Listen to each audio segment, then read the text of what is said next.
Bien, ahora, después de habernos devuelto a Aristóteles, a la antigüedad griega, saltamos y hacemos un salto considerable, puesto que llegamos a uno de los representantes de lo que vamos a llamar Edad Media. Eh, y en el caso de Anselmo, el salto nos hace llegar hasta el siglo XI. El siglo XI es un siglo importante por varias razones, digamos, desde el punto de vista académico. Una de las que podemos mencionar es que la institución en la que nosotros en este momento estamos participando, o sea, la universidad como tal, es una institución medieval. El profesor Jacques Le Goff, un famoso medievalista francés, de hecho llegaba a afirmar que por cosas como la importancia, digamos, que tiene la Edad Media en relación con la generación, por ejemplo, de las universidades, realmente nosotros no nos salimos de la Edad Media, decía Jacques Le Goff, hasta bien entrada la modernidad, digamos, casi que hasta la revolución industrial, decía él. Ahí ya se pueden empezar a desquebrajar muchos de los esquemas, así a profundidad, muchos de los esquemas que se habían visto en la Edad Media. Lo que llamamos la Edad Moderna temprana para él es una continuación. Pero bueno, vamos a ver cómo nos va a nosotros viendo el tema específicamente de este final de curso, que es el tema de Dios, el tema filosófico de Dios, el tema teológico de Dios. Y lo que vamos a ver es cuál es la propuesta precisamente de Anselmo, ¿no? Anselmo también es uno de los referentes de la filosofía medieval. Tiene el argumento que vamos a ver es famosísimo, es muy estudiado, o fue muy estudiado, ha sido muy comentado, ha dado muchísimo que hablar. Ha dado muchísimo que hablar. Entonces, empecemos con ciertas cuestiones de contextualización, ¿verdad? Anselmo se lo conoce como Anselmo de Aosta o de Canterbury, porque él es originario de Aosta, ¿verdad? Pero llegó a ser arzobispo en Canterbury. Entonces, dependiendo de dónde sea a dónde sea que lo ubiquen, ya sea por nacimiento o por su arzobispado, entonces lo vamos a ver referenciado como o bien de Aosta o bien en Canterbury. Y aquí ustedes verán que ya el hecho de que sea un arzobispo, como habíamos visto también cuando en la primera parte del curso, cuando vimos Tomás de Aquino, hay un ligamen derecho, estrecho, entre Anselmo y la Iglesia Católica. Él era un teólogo católico, ¿verdad? Muy convencido, digamos, en el esquema que vimos en la clase pasada. Él, desde el punto de vista de la actitudinal que decíamos de alguna manera, él era un creyente convencido. Él efectivamente estaba en una institución en la que él se sentía bien, precisamente porque creía, porque tenía fe, ¿verdad? Ahora, esa es una de las facetas de Anselmo. Por otro lado, también se dedica a la filosofía y estamos contextualizando precisamente cuál es la relación entre filosofía y teología, entre filosofía y religión, que hay en la propuesta de Anselmo de Aosta, ¿verdad? Vamos a ver algo que es importante para la época. Estaba esta contraposición entre dialécticos y fideístas en el siglo XI, que significa lo siguiente. Los dialécticos son quienes se dedicaban al estudio de la lógica, al estudio del arte, digamos, de encadenar razonamientos con el interés, efectivamente, de generar argumentos que fueran bien construidos y que en función de eso fueran pues, persuasivos, precisamente por su buena construcción, por su adecuada construcción. ¿ya? Los dialécticos, hoy les llamaríamos lógicos, ¿verdad? Se dedicaban entonces a la argumentación, también a la retórica, ¿verdad? Y todo esto lo estudiaban en aras de una mejor exposición de los temas. O sea, filosóficamente hablando, era relevante, puesto que ustedes saben, en filosofía nosotros trabajamos básicamente con argumentos, ¿verdad? Por otro lado, estaban los fideístas. La palabra fideísta viene del latín fides, que significa fe, ¿verdad? Los fideístas eran quienes proponían que ciertos contenidos, por ejemplo, los contenidos de la creencia, los contenidos que tenían que ver con aquello que se cree por fe, no eran susceptibles realmente en última instancia de a cabalidad ser expresados por medio de una deriva lógica, o sea, de el encadenamiento de proposiciones que llevaran a una conclusión, ¿ya? Y eso para ellos estaba en un ámbito completamente distinto al ámbito de la creencia, o sea, no es por pasar por un encadenamiento racional que las personas terminan creyendo en aquello que creen, ¿verdad? Especialmente cuando estamos hablando de una creencia de índole religiosa, ¿no? Entonces, la contraposición que podemos encontrar entre los fideístas y los dialécticos es que es una dicotomía relacionada en que en algún caso, ¿verdad? Había quienes se encargaban de poner mucho peso en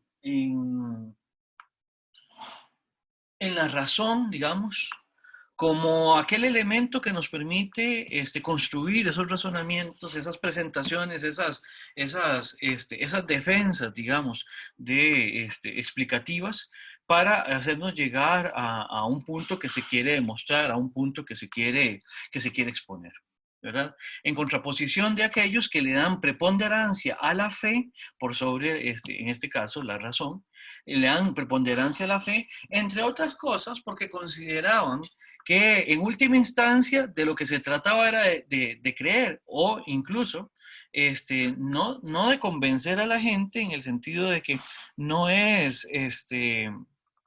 presentándoles a las personas la parte teórica del argumento que, vamos a decirlo en términos que ellos manejaran, no es convenciéndolos, no es persuadiéndolos de esa manera, racionalmente o lógicamente, que ellos van a generar la fe que era necesaria para el punto que para ellos era importante, la salvación de estas personas, ¿verdad?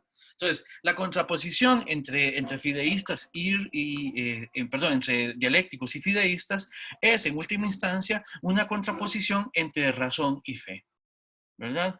Por eso yo les hacía el cuadrito también en la clase pasada, en que los términos en los que nosotros explicamos la explicación que recurre a una divinidad, a una primera causa, a un ser supremo, como parte de un encadenamiento lógico, de un argumento, es distinta esa explicación a la explicación, la justificación o la manera simbólica de representarnos el mundo, que implica también un grado, un nivel de creencia por medio de esto que hemos llamado fe, ¿verdad? Que ese es de alguna manera un compromiso con una explicación determinada, ¿verdad? Independientemente de si eso está encadenado por medios lógicos, ¿verdad? Entonces, para la época que esta contraposición estuviera ahí instalada en medio de los ámbitos de estudio, es importantísimo, ¿verdad? Esto de alguna manera venía de antes, ¿verdad?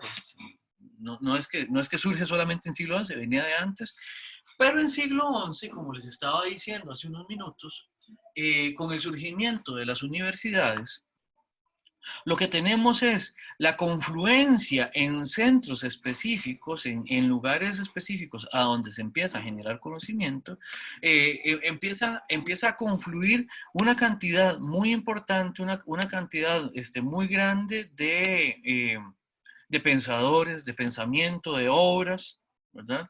Que en la medida en el ámbito, por ejemplo, de estos teólogos que estaban en abadías, en monasterios, a lo que se dedicaban era a la contemplación, al estudio, lo que hacían era que básicamente se devoraban todo lo que se estaba produciendo en el momento, digamos, se leían todos los textos, todas las propuestas y las discutían.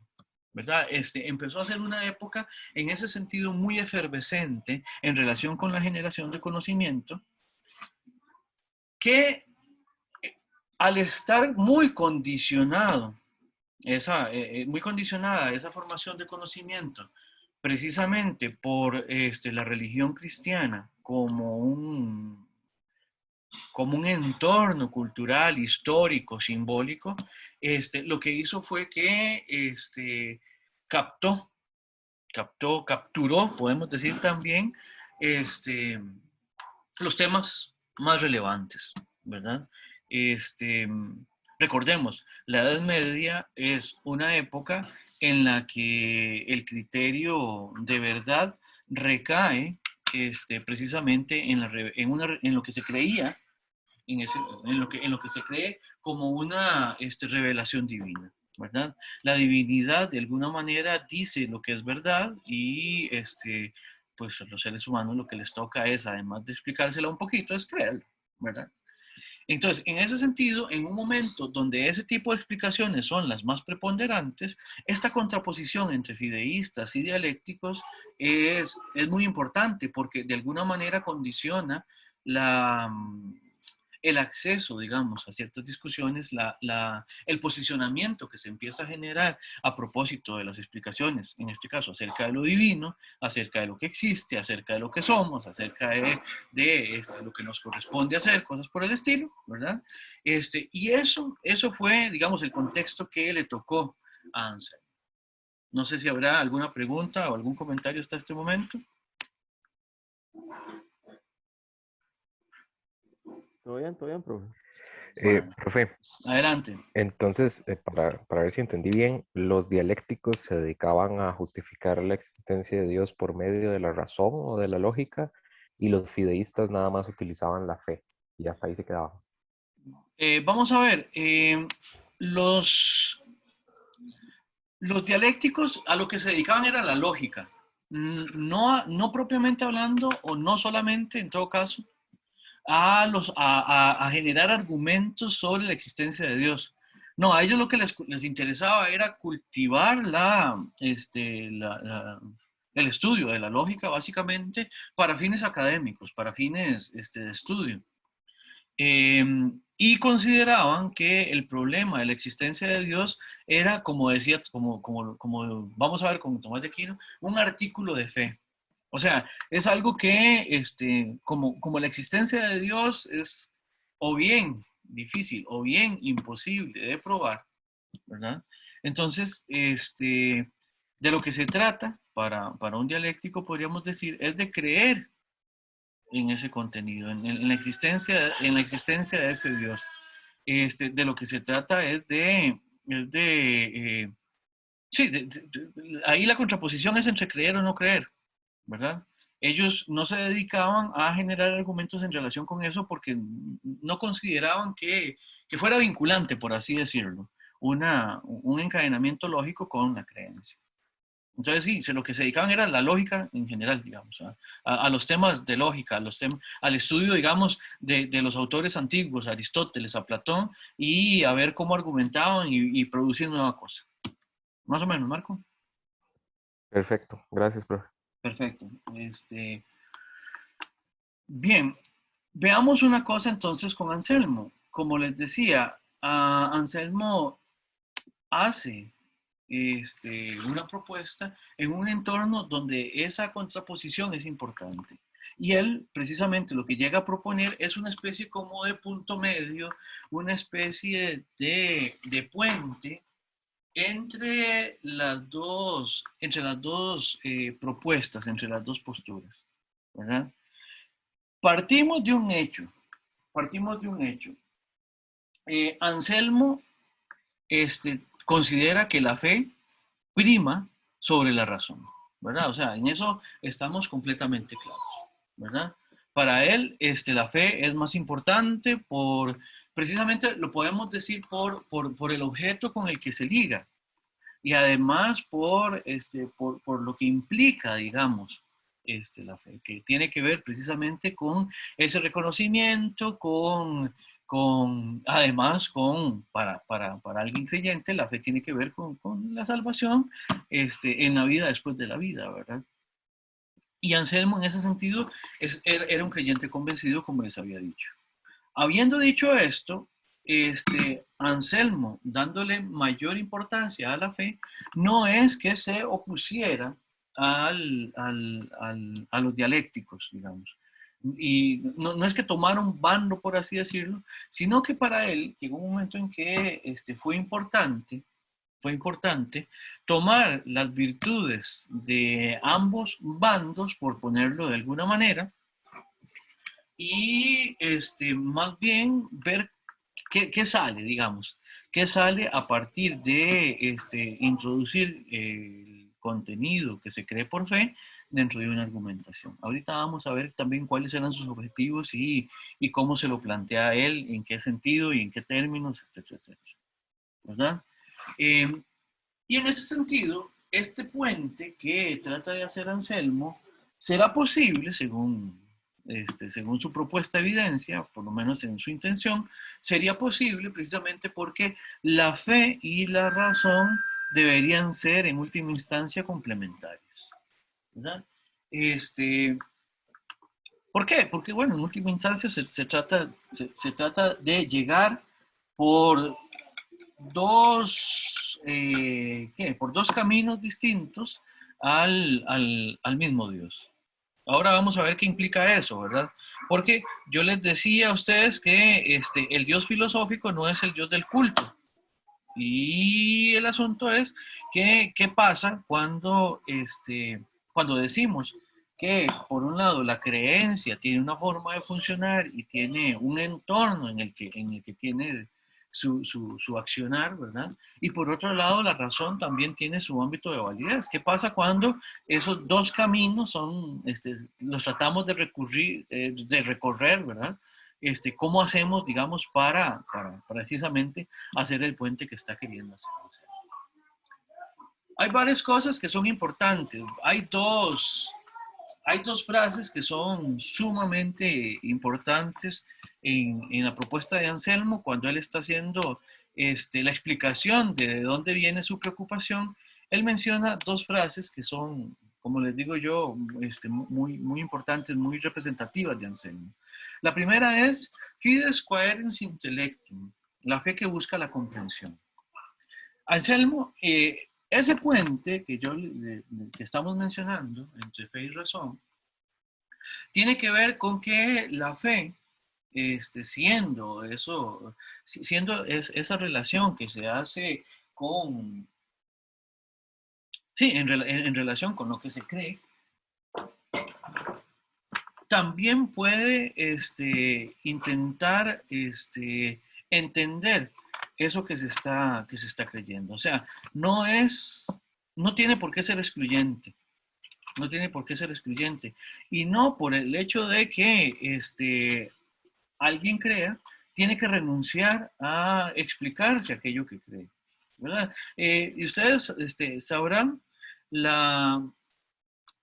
que en religión generalmente, en los contenidos que se creen por fe, llega siempre a un punto a donde ya uno no puede seguir elevando más, por así decir, la barra. Y ese punto es precisamente Dios. O sea, cuando uno se empieza a retrotraer la explicación a partir de lo que uno ve, qué sé yo, uno trata de explicar las cosas, uno trata de explicar las causas, uno trata de explicarse a sí mismo, uno trata de explicar lo que sucede, uno trata de explicar lo que no sucede, uno trata de explicar, en todo caso, cómo opera el mundo, el universo, ¿verdad?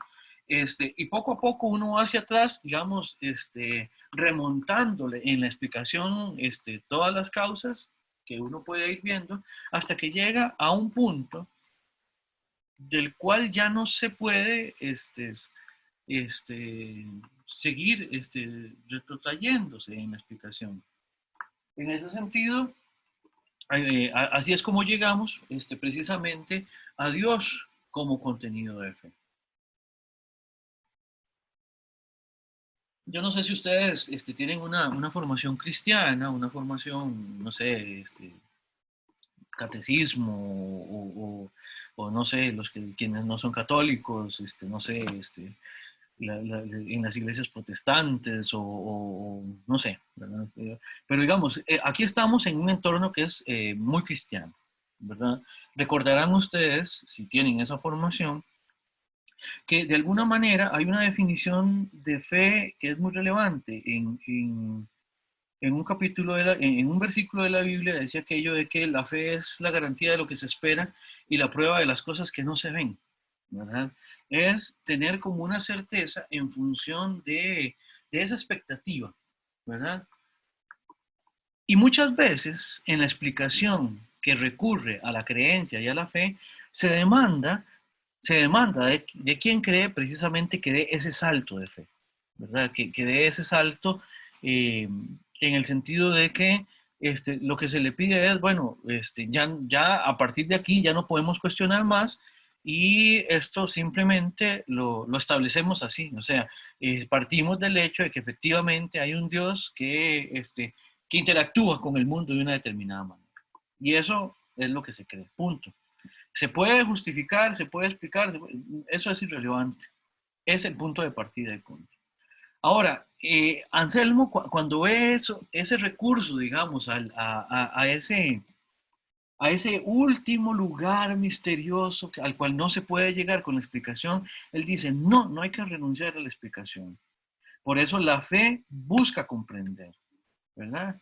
Fides quaerens intellectum. La fe busca el entendimiento, busca el poder dar una explicación adecuada, una explicación con la cual quien cree se sienta contento. Ahora, por otro lado, eso era como yendo desde la fe hacia la razón, o sea, yendo como desde la creencia hasta la argumentación.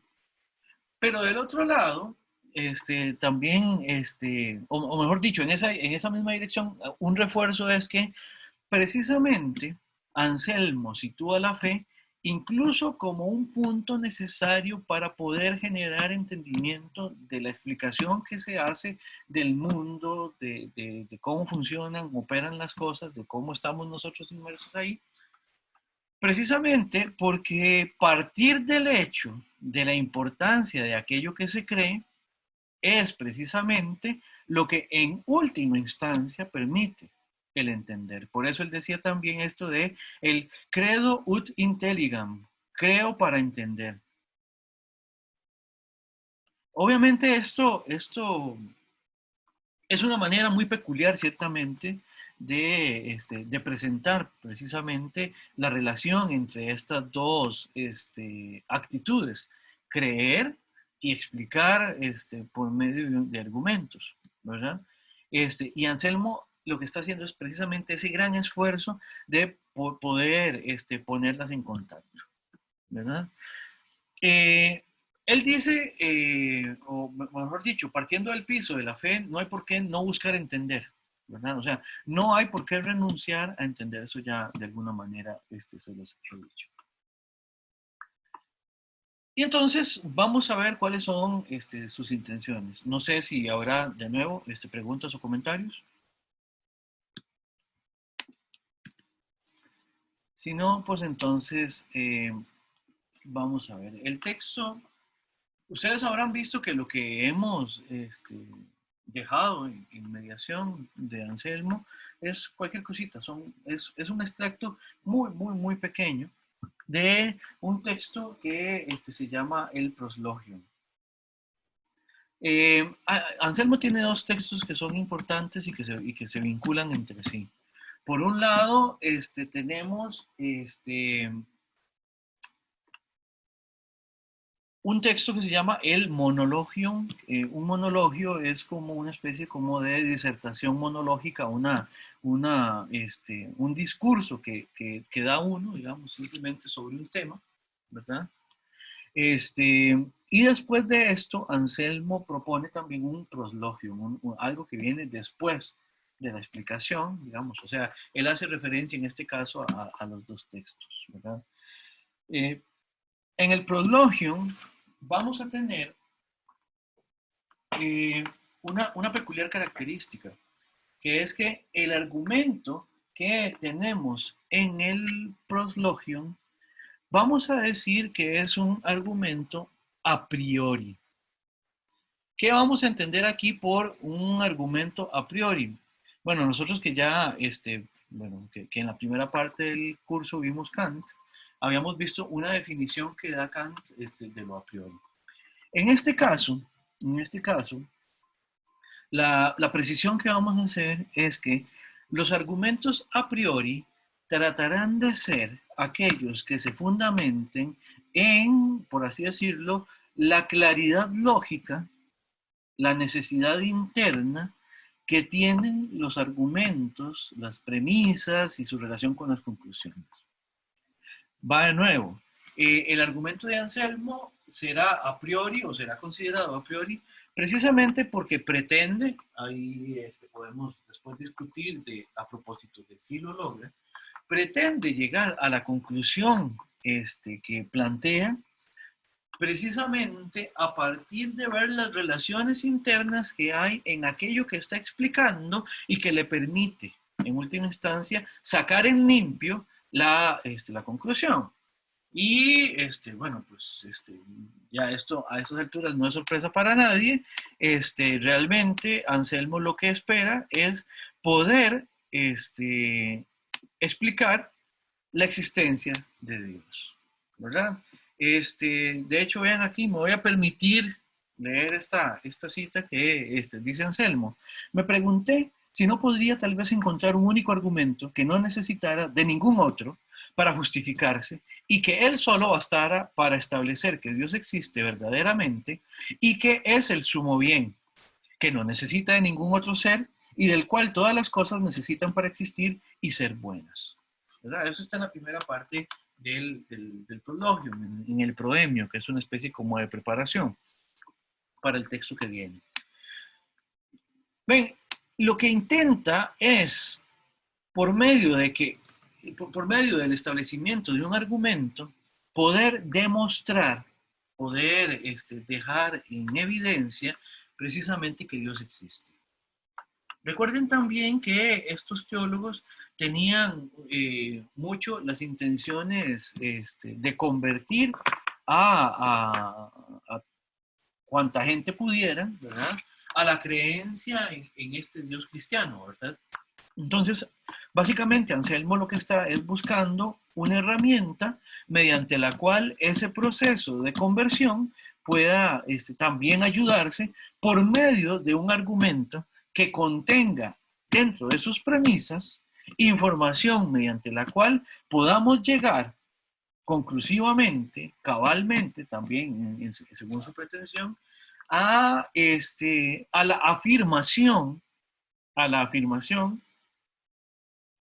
por medio de una proposición declarativa de aquel contenido que la fe, que por medio del ámbito de la fe, implica que una persona crea, sostenga la existencia de un ser supremo.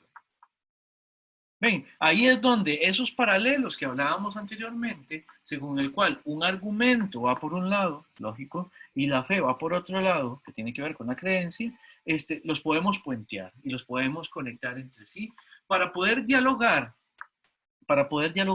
entre los dos ámbitos y que uno no necesariamente excluya al otro. Que podamos, o al menos Anselmo lo que quería era poder seguir creyendo, eso en primer lugar, seguir creyendo, pero explicando lo que cree.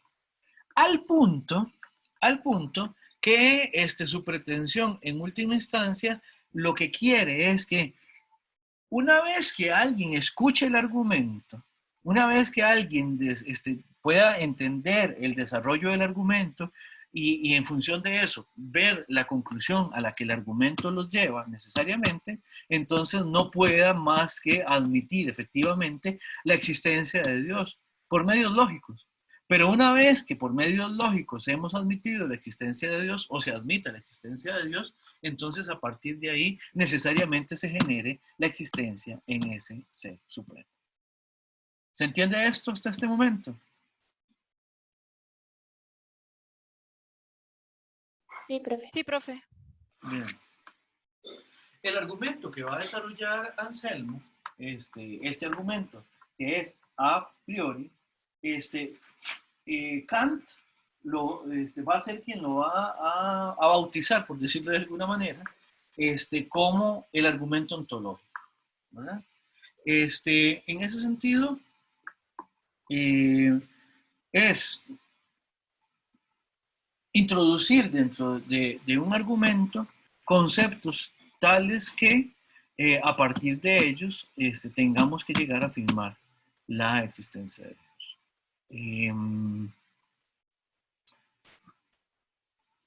Sí, básicamente eso por el momento. Entonces, podemos ir viendo ya las primeras partes del argumento. Importantísimo, importantísimo. El argumento tiene un punto de partida que es importante y es una definición, la definición de un término. El argumento está basado en el concepto de Dios, en el concepto Dios, ¿verdad? Ahora, vean aquí, vean la relación que tiene Anselmo con el contenido Dios, ¿verdad? Vamos a ver, hay una parte que quiero que lean, por ejemplo. Ven que en el proemio, Anselmo explica más o menos cuáles son sus intenciones, ¿verdad? Y luego, en el capítulo primero del Prologium, Anselmo, que titula este capítulo, Exhortación de la mente a la contemplación de Dios, si ustedes lo ven, ahí se le sale lo teólogo, ahí se le sale lo creyente, porque básicamente lo que hace es escribir una oración, ¿verdad? Preparativa, digamos, para poder exponer de buena manera el argumento. Eso es muy curioso, es muy llamativo, ¿verdad? Vean, a partir del segundo párrafo, la oración que hace Anselmo, para poder expresar esto que él está creyendo por medio de ese argumento que es meramente conceptual. Leo en el capítulo primero a partir del segundo párrafo. Y dice, y ahora, oh tú, Señor Dios mío, enseña a mi corazón dónde y cómo debe buscarte y dónde y cómo te encontrará, Señor. Si no estás aquí, ¿dónde te buscaré ausente? Y si estás en todas partes, ¿por qué no te veo presente? Ciertamente habitas en la luz inaccesible. ¿Y dónde está la luz inaccesible? ¿De qué modo llegaré a la luz inaccesible? ¿Quién me guiará y me introducirá en ella para que en ella te vea? Además, ¿por qué señas? ¿Por qué faz te buscaré? Nunca te vi, Señor. Nunca conocí tu faz. ¿Qué hará, Altísimo Señor? ¿Qué hará tu lejano desterrado? ¿Qué hará tu siervo, ansioso de tu amor y tan alejado de tu faz? Anhela verte y tu faz está muy distante para él. Desea llegar a ti y tu morada es inaccesible. Y así sigue, ¿verdad? Y básicamente, entonces, lo que está es, precisamente, encomendándose, ¿ya? Pidiendo ayuda a la divinidad a la cual quiere probar con este argumento, ¿verdad? Y esto, pues, por supuesto que nos saca mucho del ámbito, o mejor dicho, de lo que habitualmente habíamos venido viendo. ¿Por qué? Porque aquí hay un coqueteo entre las dos formas de entender a la divinidad que hemos visto en el curso, por lo menos. Está el Dios filosófico, el Dios que se presenta desde lo meramente argumental, lo que quiere hacer Anselmo a propósito de la prueba de la existencia de Dios, pero también es evidente que está el Dios de la creencia, el Dios religioso, el Dios que es contenido de fe, el Dios al cual, por ejemplo, en el caso de Anselmo, se le puede hacer una oración. Entonces, ahí hay que tener la capacidad de hacer la distinción de en qué momento se está en un ámbito y en qué momento se está en otro de los ámbitos. ¿Por qué? Porque si los combinamos sin ninguna precaución, podemos llegar a confusiones de índole conceptual, de índole explicativa, ¿verdad? Que después habría que deshacer. Ahora bien, una vez que Anselmo se ha encomendado, o sea, una vez que, sí, que se agarra de la fe precisamente para prepararse, empieza el argumento. El argumento, ustedes lo pueden ver en el capítulo 2, ¿verdad? Que se titula Que Dios existe verdaderamente. Entonces, vamos a ver. En este argumento, la primera parte es precisamente la parte a priori del argumento. Se basa en el concepto Dios, ¿verdad?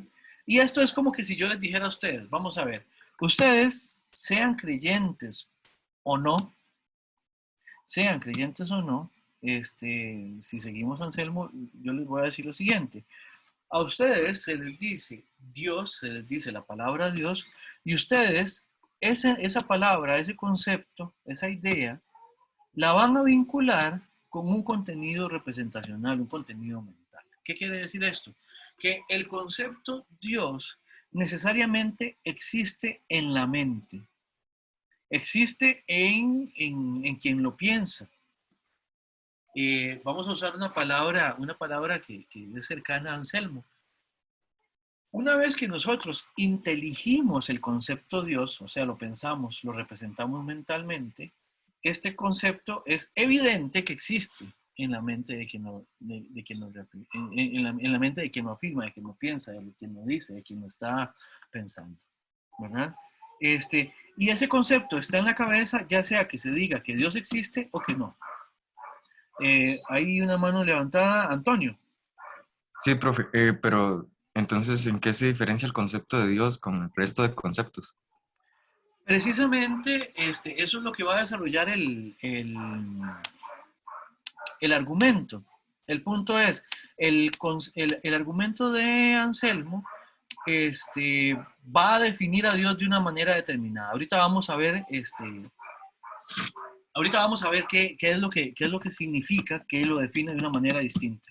Entonces, cuando veamos cuál es la definición de Dios, termino de responderlo. ¿Está bien, Antonio? Ok, perfecto. Perfecto. Bien, entonces, y vean, para Anselmo es importante decir que ese concepto aparece tanto en quien afirma como en quien niega la existencia de Dios. Hasta el momento, con lo único que nos hemos comprometido en el argumento es que precisamente existe el concepto de Dios, ¿verdad? Y vean aquí otra cosa que es peculiar de estos autores medievales. Utilizan la Biblia como una fuente de autoridad para presentar precisamente lo que están tratando de explicar, ¿verdad? Es evidente que el concepto de Dios existe incluso en las personas no creyentes. ¿Por qué? Porque hasta la firma dice que el necio dice en su corazón que Dios no existe, ¿verdad? Bueno, aquí, ay, no puse la parte en español. Bueno, Dixit incipiens in corde suo non est Deus, ¿verdad? Dice el necio en su corazón, no hay Dios. Eso es tomado del libro de los Salmos, ¿verdad? Entonces, una vez que el necio dice que no hay Dios, ¿verdad? Al decir que no hay Dios, está recurriendo a un concepto que necesariamente está en su cabeza y con el cual se va a referir a un contenido específico que ya desarrollaremos, ¿verdad? Una vez que decimos que el argumento va a estar basado en el concepto Dios, vamos a hacer un desarrollo epistemológico según el cual es fundamental el concepto Dios para desarrollar los contenidos según los cuales se va a demostrar su existencia. Empiezo a responderle a Antonio. La diferencia entre el concepto de Dios y cualquier otro concepto está precisamente en esta relación que pongo acá, que es la relación entre lo que se piensa, cómo es lo que se piensa, y podríamos decir también cómo es que existiría o qué es lo que implica en la existencia ese concepto, ¿verdad? Vamos a ver cómo se relaciona entonces, por decirlo de alguna manera, ese concepto que tenemos en la cabeza, Dios, ¿verdad? Con su existencia afuera de la cabeza, por decirlo de alguna manera. ¿Cómo es que habría una correspondencia entre el concepto que en última instancia es un referente a algo y Dios como lo referido por el concepto? ¿Verdad? Y el punto es que para Anselmo vamos a tener lo que vamos a llamar una necesidad interna de la proposición con la que Dios se define. Veamos cómo. Y veamos entonces la definición que da Anselmo de Dios. ¿Verdad?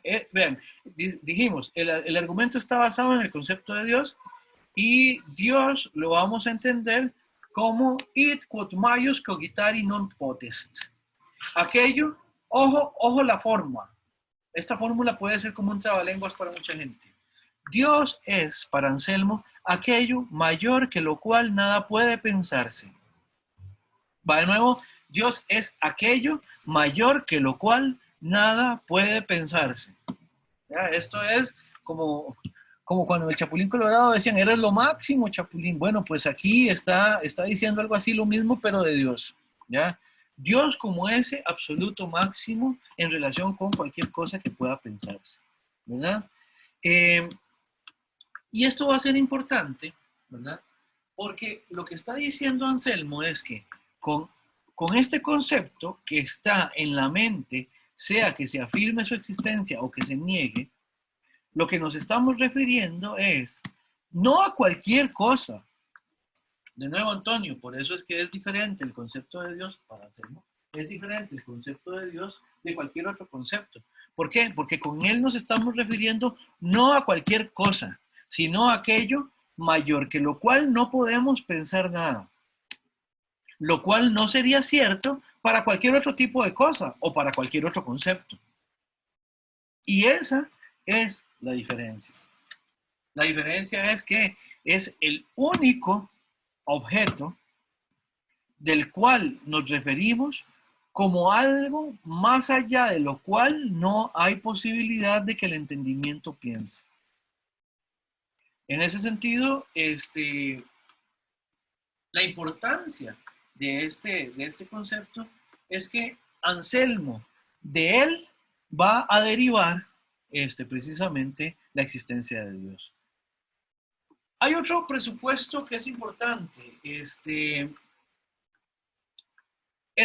presupuesto epistemológico que yo les decía está de la mano también con un presupuesto ontológico del argumento, ¿verdad? Conocer una cosa, conocer algo por medio del pensamiento, tiene una forma de ser y una forma de ser un contenido, digamos, importante en una explicación. Pero no es lo mismo que algo exista en la mente que lo piensa y que además de existir en la mente que lo piensa, exista en la realidad. ¿Qué quiere decir esto? Por ejemplo, los ejemplos que hemos dado a lo largo del semestre, el concepto de árbol, el concepto de, no sé, cualquier tipo de concepto, la silla de la que hemos hablado, nosotros podemos tener una representación de la silla en la mente, ¿verdad? Pero ontológicamente hablando, aun cuando epistemológicamente podamos tener la confianza de que efectivamente vamos a conocer lo que la silla es de manera adecuada, hay una diferencia en que nosotros tengamos la silla como un referente mental que podemos evocar por medio del pensamiento y que la silla exista en una realidad dada. O sea, lo que yo creo que yo les decía en algún momento, yo sobre una silla representada, digamos, sobre la representación de una silla no me puedo sentar. ¿Por qué? Porque esa representación es un concepto abstracto que existe solamente en la mente que la piensa. Yo no me puedo sentar en un concepto abstracto. De la misma manera, no es lo mismo la realidad del almuerzo que uno puede comerse que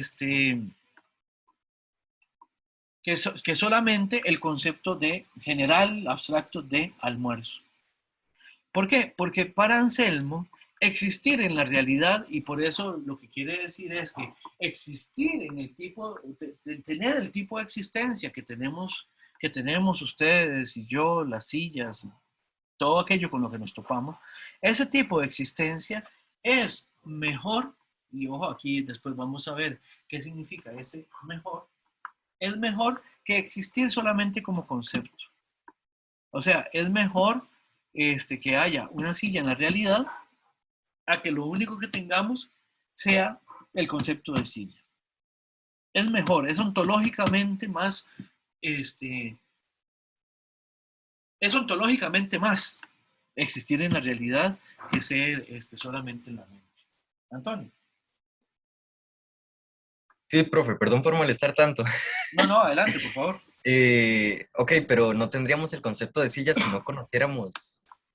Es decir, el concepto parte de de tener algo, es decir, se le nombra a eso. Sí, eso lo podemos decir con que, o lo podemos explicar así. Silla para nosotros es realmente un concepto empírico, ¿correcto? O sea, es a partir de que nosotros conocemos la silla que generamos el concepto de silla. O eventualmente, también podríamos decir, silla es un concepto es el concepto de una cosa que existe a partir del arte, a partir de la facción humana. Es el concepto de una cosa que surge en la existencia, que surge en la realidad, precisamente porque hay seres hay seres que la conforman, que la configuran, que la construyen, ¿verdad? Ahora, el asunto es que Dios, como concepto, es algo que los seres humanos eh, no generamos, al menos para Anselmo. No, Dios sería una cosa que nosotros no podríamos generar.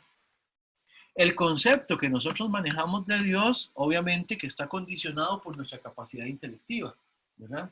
Pero remite a un objeto que está más allá de la posibilidad, de nuestra posibilidad de generar. No es, por ejemplo, como, qué sé yo, ante una necesidad determinada. Por ejemplo, ante el COVID-19, hubo que sentarse, bueno, la gente que sabe de eso, tuvo que sentarse para ver cómo creaban una vacuna, sí, un medio una herramienta que sirviera para detenerlo. No existía, porque no conocíamos el virus hace año y medio, un poquito más, antes de que empezara la pandemia. Entonces, en ese sentido, en función de lo que necesitamos, nosotros podemos generar un concepto y llevarlo a cabo en la realidad. La diferencia es que la existencia de Dios no dependería de que nosotros pudiéramos efectuarlo, porque Dios está más allá de la posibilidad de que nosotros podamos, de nuestras posibilidades de acción, por decirlo de alguna manera. Sí, Antonio. Sí, sí, es que yo tengo un problema con esto que está planteando Anselmo. Pero terminemos la clase y después lo pienso más para ver. Ok, está bien. Por ahora les recomiendo que se quede ahí rumiando la definición, mientras vamos a la pausa, porque ya son las 11 con 54 minutos. Entonces, voy a detener aquí la clase para hacer una pausa, la pausa de 10 minutos.